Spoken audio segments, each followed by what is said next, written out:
You know, being a sorcerer is a real roller coaster. You remember this? Alright, so, patch 1.1, fixing sorcerer, the buffs we need, let's go! A few moments later.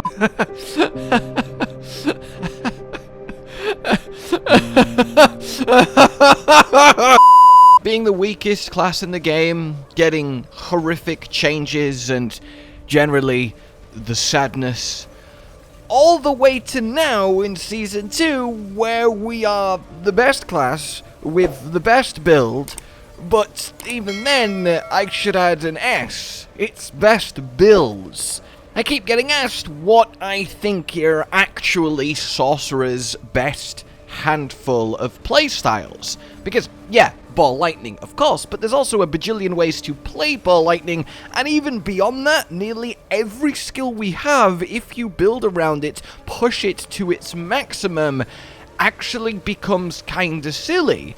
I have beaten a tier 100 Nightmare Dungeon and ruined Uber Lilith on 6 separate, completely different builds, which would have been unheard of before, well, this Season 2, the season of Sorcerer. Indication!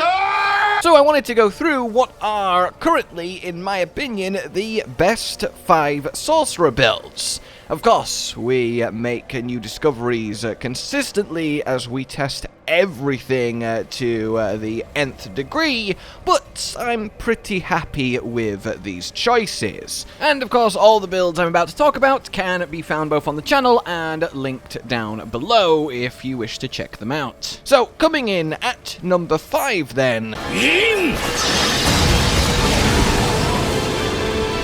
Yes, it's Mighty Meteor. I really love Meteor as a concept. I mean, who doesn't? Calling down a bloody meteor to strike, smush, disintegrate, and all around crush your enemies.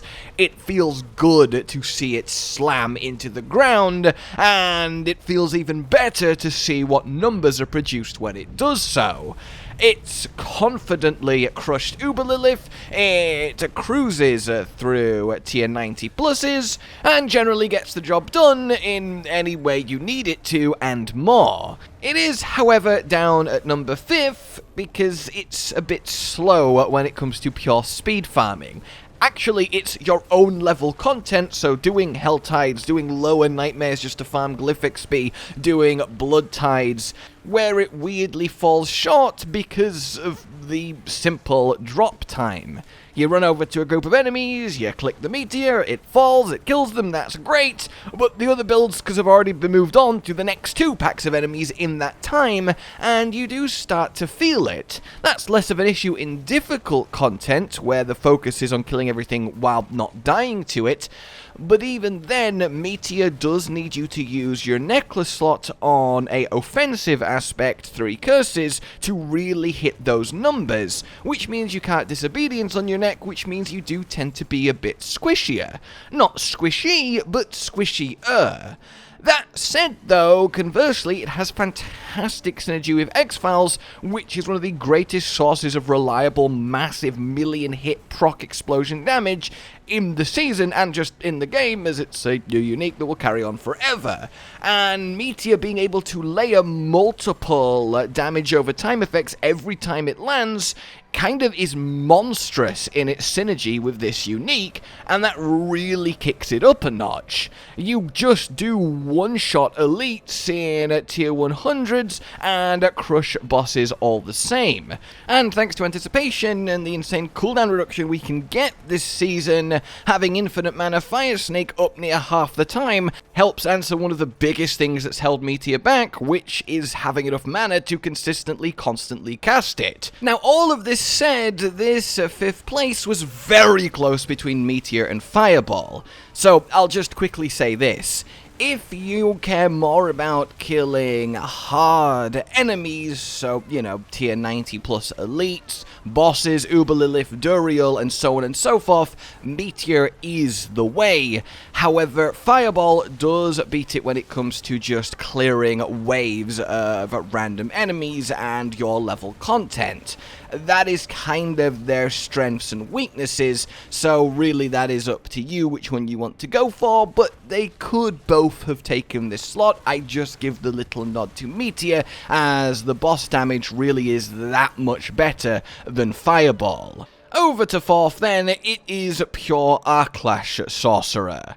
The classic, incredibly fun, fast-paced, hyper-speed attack rate Arlash lashing back and forth while you have unstable currents permanently up with 0 cooldown, helped even more this season by Anticipation and Flicker Step, constantly churning out random shock spells endlessly, which both keep you alive and disintegrate everything, as a lot of those random shock spells are Ball Lightning. Still with the gravitational aspect, it's essentially Ball Lightning, but you generate them through an entirely different way, and it gives a very different, distinct feel. It is super quick to play this way. Teleport's cooldown is lower here than essentially in any other build, thanks to being able to use the Vampiric power that makes basic attacks reduce your other cooldowns, and you really do fly. It's got lower max damage output than the builds above it, because you are relying on random shock skills and pure Arlash damage, but then again, pure Arlash damage because of Moonrise is incredible. Vampiric powers has been so good to Arlash Sorcerer, and in a world where we didn't happen to have other completely busted ways to play, it would be up there as still an utterly crushing build, deleting all the content you would ever need it to.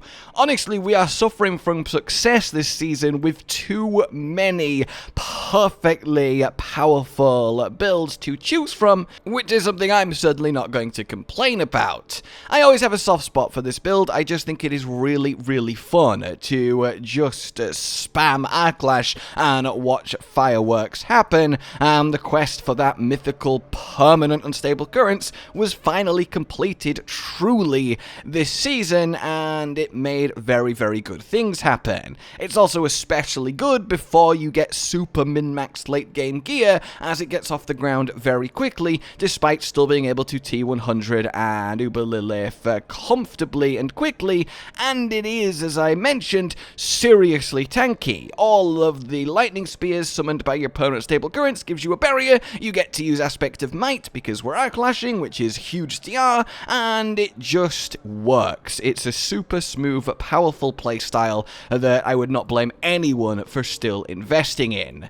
Then we go up to number 3, and 2nd and 3rd place was such a struggle for me. Like, I really went back and forth, but I'm ultimately going to lean the way that I have, with Blizzard Ice Spikes taking here.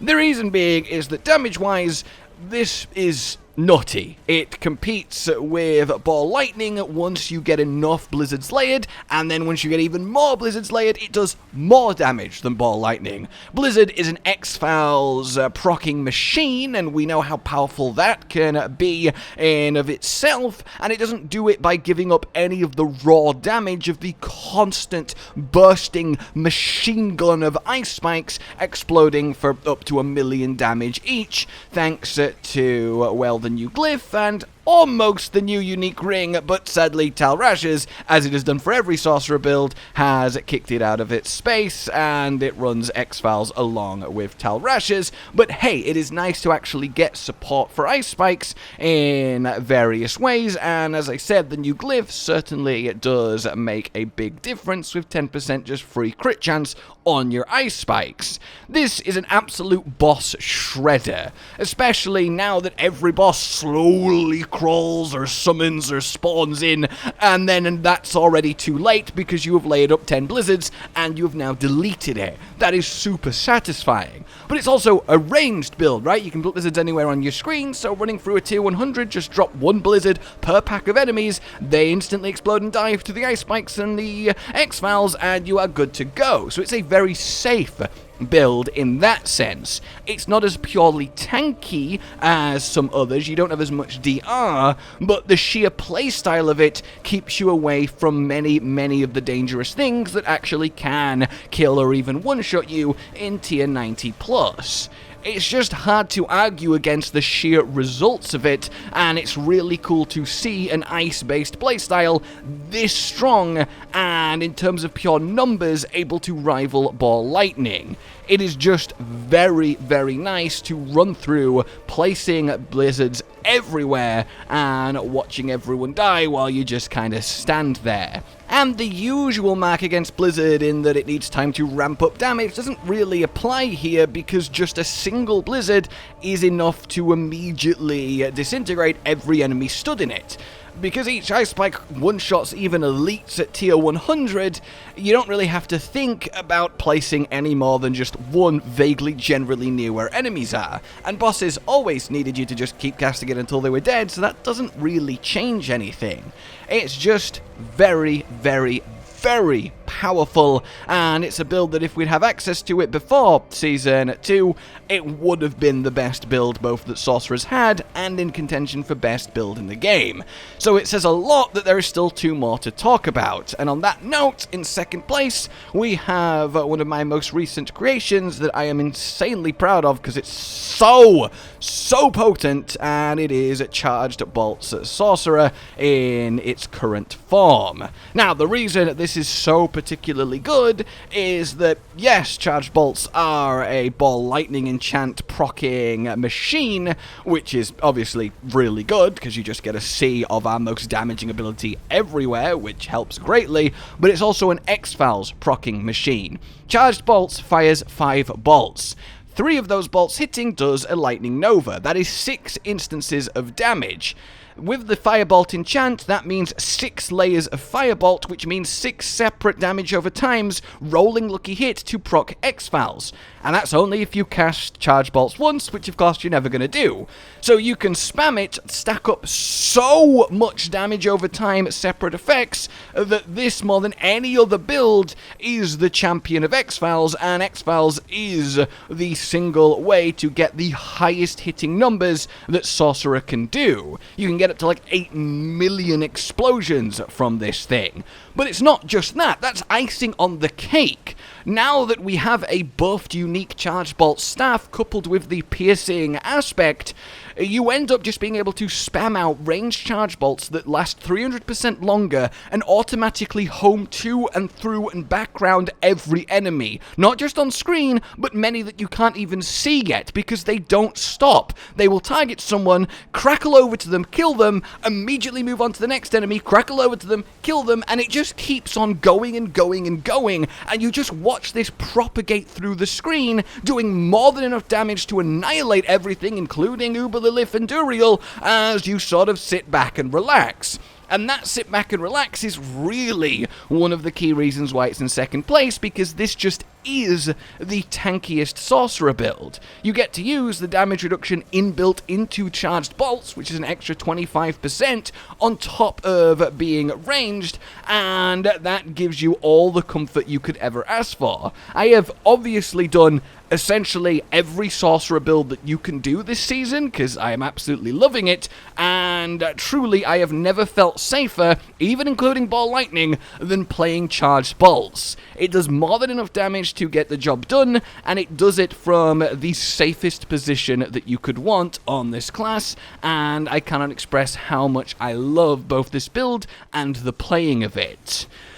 But, of course, at number 1, no matter what, you cannot argue with the sheer offensive power of pure Ball Lightning. The ability to kill Uber Lilith faster in a perfect min-maxed, perfect affix, and so on setup than Rogue using the combo point exploit that one-shots her tells you all you need to know. Deleting a Uber boss in less than a second with just raw skill damage, Again, it tells you all you need to know. Being able to just walk through any dungeon and not have to aim or think because anything that comes near you gets shredded by ball lightning is all you need to know. In fact, the words ball lightning are all you need to know at this stage. It was never in doubt where it was going to be on this list. You know everything that there is to know about this build if you are a sorcerer, and if you're not a sorcerer, you've been seeing 1,000 sorcerers running around with ball lightninging around them. It is just the build of the season, and I think it's hard to argue otherwise. And it's there for good reason. There are very tanky options of it that you can go into, though its standard form isn't super tanky, but it's certainly enough to get any given job done, just because the greatest defense is one-shotting everything the second it comes vaguely in your general area, and then nothing can ever hit you. It really takes you to fuck up to actually die on ball lightning when you are wielding that level of power. And yeah, I don't really need to wax lyrical about it. I do have what I believe to be the actual best version of it that is either out or coming out soon that I'm very excited to share, and I really look forward to seeing it absolutely trivialize Abattoir of Zur all the way to hopefully rank 25, which of course I will be there for and guiding you guys through as well alongside what build I use.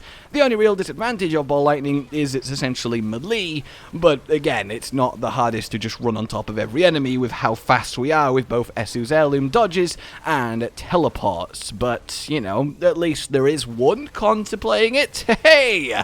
So, with that all said then, let me know your thoughts. Do you agree with this little list, or is there a build that you think deserves to be here that isn't? Like you've enjoyed this, subscribe and hit the bell for more. Consider supporting the future of the channel on Patreon down below, and until we meet again, a goodbye. Josh, Cotton, and Hollow with the videos, dropping the humor like a hammer on your tippy toes, bringing entertainment on a daily arrangement to take our insanity and turn it into entertainment. Yes, I said entertainment twice, to reiterate that it is nice to look into your faces on a mostly daily basis when you let us in your homes to make the whole world a stage. Goodbye.